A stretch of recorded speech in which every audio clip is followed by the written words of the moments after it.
In this lecture, we're going to discuss what skills and knowledge a mediator can bring to the table. What makes a mediator competent? One approach to looking at mediator competence is to view mediation as something like improvisational theater. And I'm going to show you a clip about that in just a moment here.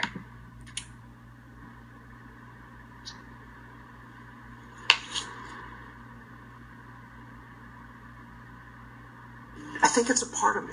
I mean, I think every once in a while you find something that all the things that I might be good at, I can just do, and I don't have to do the things I'm not good at. And what are you good at that you really think lends itself? I think that I like to look at it as improvisational theater, and I never was in theater. In my next life, I will do that. My son did theater, and I loved watching him go through that. And now he's in a band, and I love watching him do that. And there's a piece of being before people, not having a script. A lot of intuitive pieces to this. There's an organization that I bring to it, and there's a history that I bring to it. But I've gotten to a point that I'm comfortable with following a gut. I try not to do it from my head once the organization is in place. And at the end of the day, it's a lot of work. I'm completely exhausted because it's like being on for 10, 12, one case was 36 hours straight. But at the end of it, because they generally settle. They almost always settle, or at the end, people want to come back.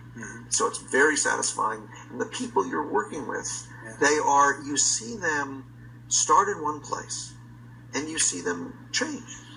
And it's the process. You really get to be there to see that happen. I get to be a part of that.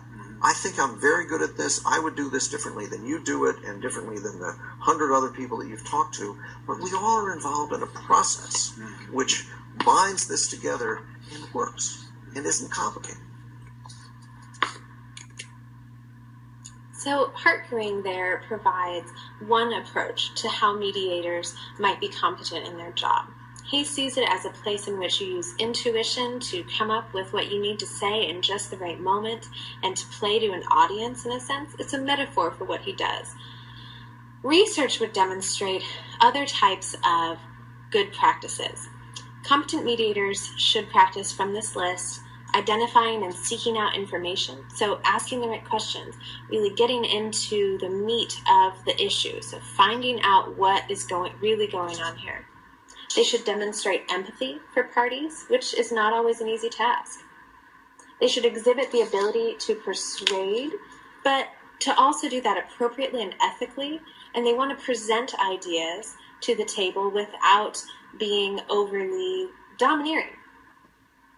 They want to be able to reduce tensions at appropriate times, to manage the interaction by coping with conflicts and developing effective strategies for the interaction. They want to demonstrate expertise as needed, not all the time, concerning the issues in the dispute. They want to self-monitor themselves with behavior and language, so make sure that their own thoughts, their own behavior and language is something that's in check. And then they want to learn from each mediation process. If you're not actively looking back on a completed mediation and taking new lessons from it to improve subsequent mediations, your future job may not be as effective. So these are all things that mediators are practicing moment to moment in a mediation. And it's a lot. That's a lot to think about. It's a lot to manage. But mediators can learn these skills and begin to practice them more efficiently over time. So if you aren't the mediator and you're instead participating in a mediation as a disputant, what skills and knowledge contribute to competence for you, for the disputant?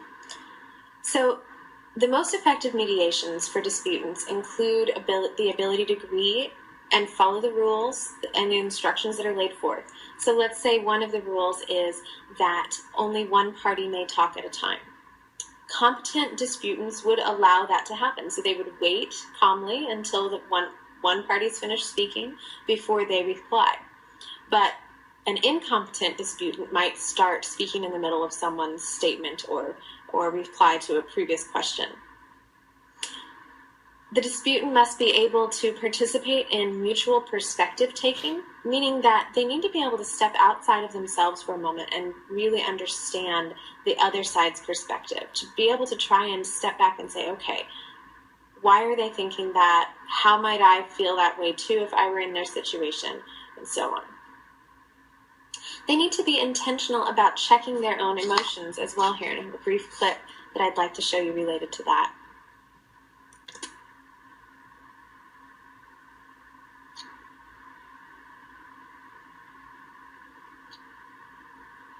Being able to do that emotional check immediately.